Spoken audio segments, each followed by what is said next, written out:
सुंदर अशी आसन व्यवस्था केली आणि त्या त्या पदाच्या मानाप्रमाणे सारे विराजमान झालेले आहेत.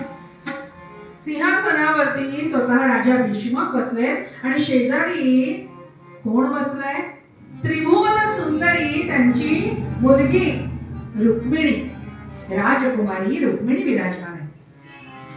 दरबार सुरू आहे आनंदाने आणि अचानकपणे एक ब्राह्मण तिथे आले दरबारामध्ये.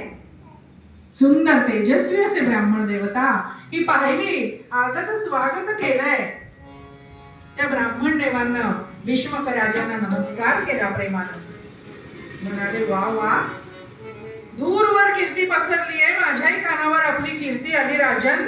आणि खरोखर जे ऐकले त्यापेक्षाही आपण दिसायला तर सुंदर आहातच, पण आहा हा हा, अहो असे काही प्रश्न घेऊन प्रजाजन आलेच नाही दरबारात, हे पाहून मन अतिशय प्रसन्न झालंय माझं. वा वा, राजा असावा तर आपल्यासारखा खरोखरीच. आणि अशी स्तुती सुमन गात गात ब्राह्मण देव समोर आले.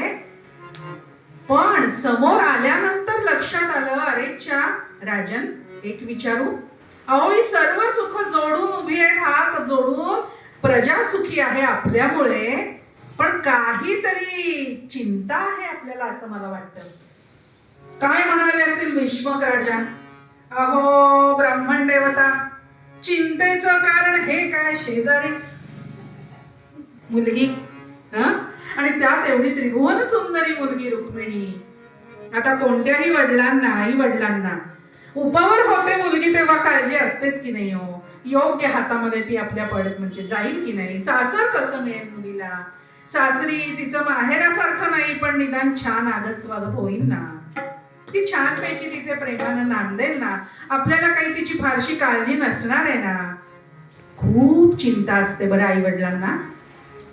आता हे राजा होते म्हणून काही त्यांना ती काळजी सुटणार आहे का? ते वडील आहेत ना, त्यामुळे ते बाप हृदयाला रुक्मिणीच्या लग्नाची काळजी होतीच. आणि म्हणून ते म्हणाले, हे काय चिंतेचं कारण शेजारी? अहो ही आपली राजकुमारी रुक्मिणी एवढी सुंदर आहे, मग तुम्ही आजवर काही म्हणजे केले नाही प्रयत्न, स्वयंवर वगैरे काही? अहो कित्येक देशीचे कितीतरी राजकुमार आले आणि गेले, आलोच हो आत्ता म्हणायचे, आणि हिचं हे सौंदर्य, हिचे गुण बघून त्यांना वाटायचं आपण कमीच, हिच्या पायाच्याही पासंगाला पुरणार नाही, आलोच म्हणायचे आणि जायचे.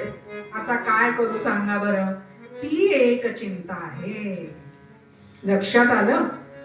आणि मग राजा म्हणाला, आपण ब्राह्मणदेव सर्वत्र संचार करत असता तेव्हा आपल्यावर एक छोटीशी जबाबदारी देतो. आपणच पहा ना राजकुमारीसाठी सुंदरचं एखादं स्थळ. आता लक्षात आलंय आपल्या रुक्मिणी कशी आहे ते. ब्राह्मण म्हणतात, राजन होय, एखादं स्थळ बघा काय, हे आता मी येतोय तिकडून, ते स्थळ योग्य आहे रुक्मिणीसाठी. अहो काय म्हणता? राजाला काय चिंता होती? मुलीच्या लग्नाची. का बरं? काय असते चिंता पित्याला? उपवर कन्या होता, उपवर कन्या होता, पितयाच्या काळजात कातरते, कातर सासर पार जाय कशी हेची कातरते. नुकताच माळकरीदारांनी अनुभव घेतला. मुलीचं लग्न होताना, मुलगी सासरी जाताना पित्याच्या काळजाची काय अवस्था होते. आई सर्वांसमोर रडते तरी हो, अश्रू ढाळते, कदकदून रडते, मोकळी होते, पण बाप आत कुठेतरी जातो बरं, असे सर्वांसमोर अश्रू ढाळत नाही. त्याला माहीत असतं, कारण अशीच जोडी भगवंत नेहमी बनवतो. वडील आणि मुलगी यांचं नातं जास्त जवळचं असतं, आणि आई आणि मुलगा हे जास्त मनाने जवळ असतात.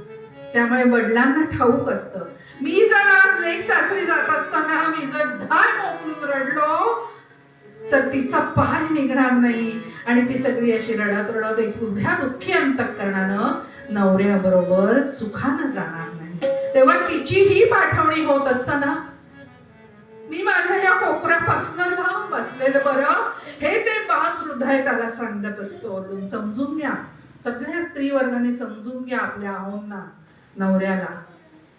तो तो आत का जातो, तो का येत नाही तेव्हा.